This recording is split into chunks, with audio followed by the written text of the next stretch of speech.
Morning, peeps. I got another reading for you.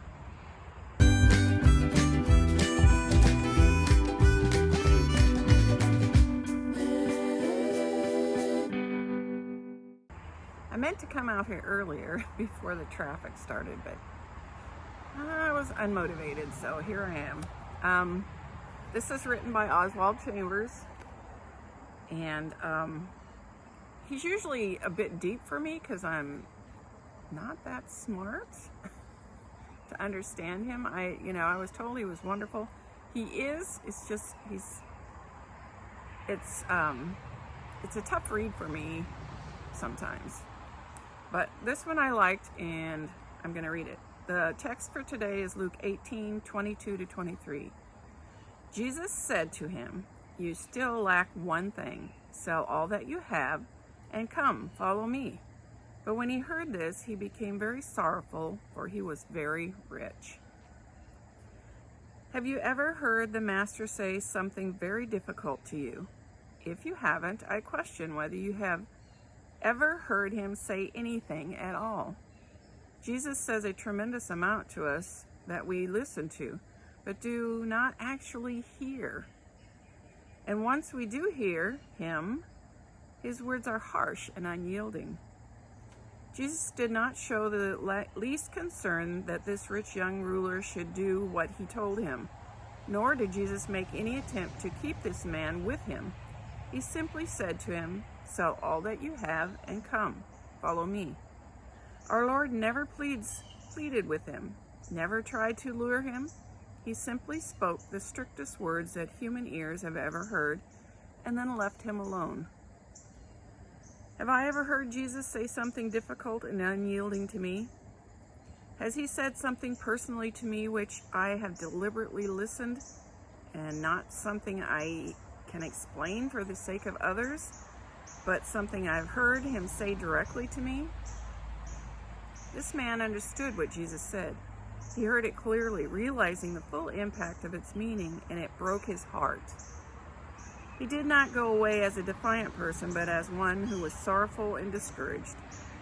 He had come to Jesus on fire and with zeal and determination, but the words of Jesus simply froze him. Instead of producing enthusiastic devotion to Jesus, they produced heartbreaking discouragement. And Jesus did not go after him, but let him go.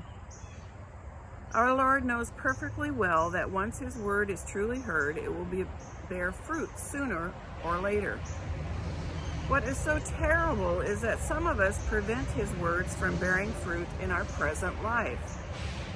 I wonder what we will say when we finally make up our minds to be devoted to him on that particular point. One thing is certain, he will never throw our past failures back in our face. I love that story, and I think to myself, is there things in my life that are more important than God?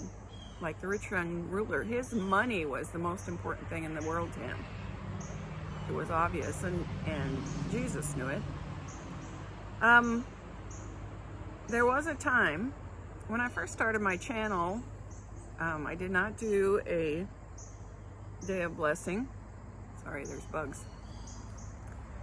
And I kept thinking about it. And in my mind, that's Jesus telling me, do this for me, do this for me, do this for me. And so I finally did. Now, this is when I first started. It was a struggle to get subscribers, and I was finally starting to get them. And I did my first one, and I kid you not, the next day I had a massive abscond from my channel. The numbers dropped drastically, and I freaked.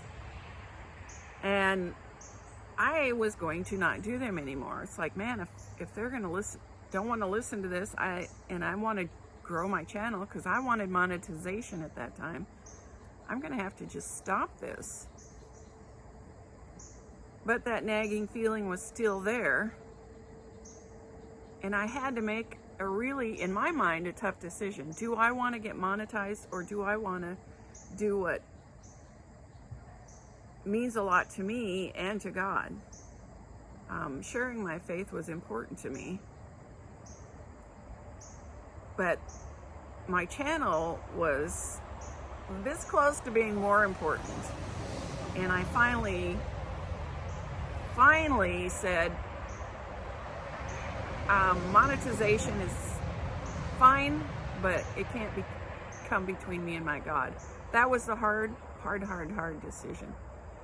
Sometimes we're given hard decisions, and it might sound like it's not that hard to you, but I had this huge dream of being on the road and monetized, and it was never going to happen.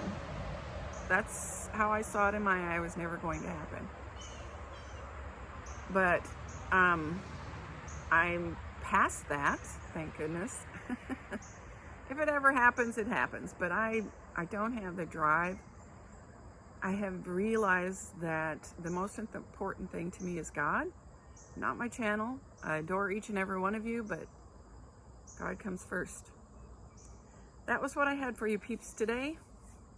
I hope you're absolutely flamazing. Stay blessed. Until next time. Hey, you made it to the end. Please hit like and subscribe, and thanks for watching.